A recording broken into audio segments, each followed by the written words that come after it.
Hello बच्चों, कैसे हैं आप सभी। चलिए शुरू करते हैं आज का वीडियो।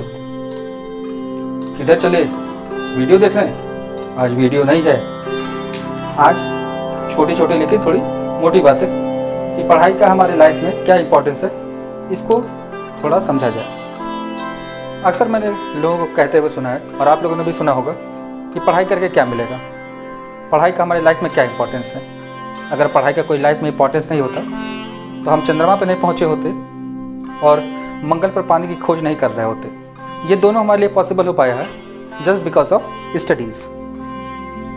पढ़ाई का इंपॉर्टेंस समझने के लिए हम एक छोटा सा एग्जाम्पल और ले सकते हैं। जिस भी गली मोहल्ले सोसाइटी में आप रहते होंगे, वहाँ पर कोई सब्जी बेचने वाला या डेली वेजेस पे काम कर रहे कुछ वर्कर्स या कोई भी ऐसा शख्स जो थोड़ा कम लिटरेट होता है वो आता है, तो क्या आप उसको वही रिस्पेक्ट देते हैं जो रिस्पेक्ट आप अपने मोहल्ले में रहने वाले डॉक्टर, इंजीनियर्स या लॉयर्स को देते हैं? तो आपका आंसर होगा नहीं, हम नहीं देते हैं। तो इस बात से आपके दिमाग में एक चीज़ बैठ रही होगी कि जो हमारा रिस्पेक्ट है सोसाइटी में, ये हमारा डायरेक्टली प्रोपोर्शनल हो जाता है किसके? डायरेक्टली प्रोपोर्शनल है हमारे स्टडी के।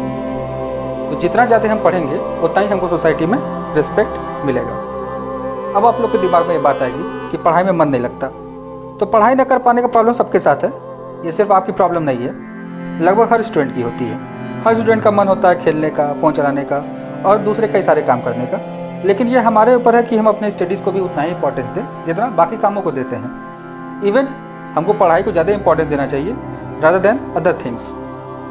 पढ़ाई का मतलब सिर्फ पैसा कमाना नहीं है, पढ़ाई हमें नॉलेज गैदर करने के लिए करनी चाहिए। जितना ज़्यादा नॉलेज गैदर करेंगे हम, उतना ही हम काबिल बनेंगे। काबिल बन के हमें क्या मिलेगा? तो आप लोगों ने एक बहुत फेमस मूवी देखी होगी, 3 इडियट्स। उस मूवी का एक बहुत अच्छा सा डायलॉग है, काबिल बनो, कामयाबी तुम्हारे पीछे झक मार कर आएगी। इसका मतलब अगर आप पढ़ते हुए अपने आप को काबिल बना देंगे तो कामयाबी आपके पीछे दौड़ती हुई चली आएगी। पढ़ाई का इंपॉर्टेंस समझने के लिए मैं आप लोग से छोटी सी स्टोरी शेयर करता हूँ, सुनिएगा ध्यान से।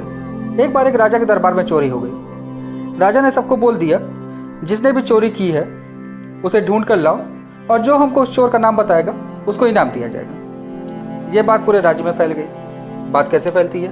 जैसे जंगल में आग फैलती है, वैसे ही बात पूरे राज्य में फैल गई। पास के एक गांव में एक पढ़ा लिखा विद्वान रहता था और साथ में एक मोची रहता था। उस विद्वान की पूरे राज्य में बहुत ही इज्जत थी, लोग उसकी बात आसानी से मान लेते थे। इसका कारण आपके दिमाग में बैठ रहा होगा, क्योंकि विद्वान पढ़ा लिखा शख्स था।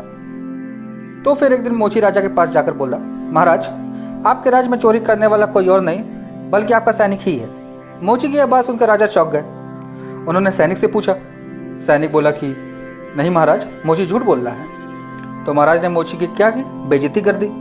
बेइज्जती करके उसे राजमहल से निकाल दिया। उसके अगले ही दिन विद्वान राजा के पास जाकर बोलता है कि महाराज, मैंने पता लगाया है और कुछ लोगों के हिसाब से आपके ही सैनिक ने चोरी की है। उस विद्वान की बात सुनकर महाराज को विश्वास हो जाता है और उन्होंने सैनिक को सजा दे दी। इस पर मोची ने राजा से कहा, महाराज, मैंने भी आपको यही बात बताई थी तो आपने मेरा विश्वास नहीं किया, और जब इसने यही बात बताई तो आपने तुरंत विश्वास कर लिया। तब महाराज ने बोला, मोची, तुम एक मूर्ख इंसान हो और लोग मूर्ख पे कभी भरोसा नहीं करते। समाज में हर जगह पढ़े लिखे और विद्वानों की पूजा होती है और उन्हीं की बातें मानी जाती हैं। इस कहानी से हमें यह सीख मिलती है कि पढ़े हुए लोगों का सम्मान हर जगह होता है और हर व्यक्ति करता है, इसलिए पढ़ा लिखा होना बहुत ज़रूरी है।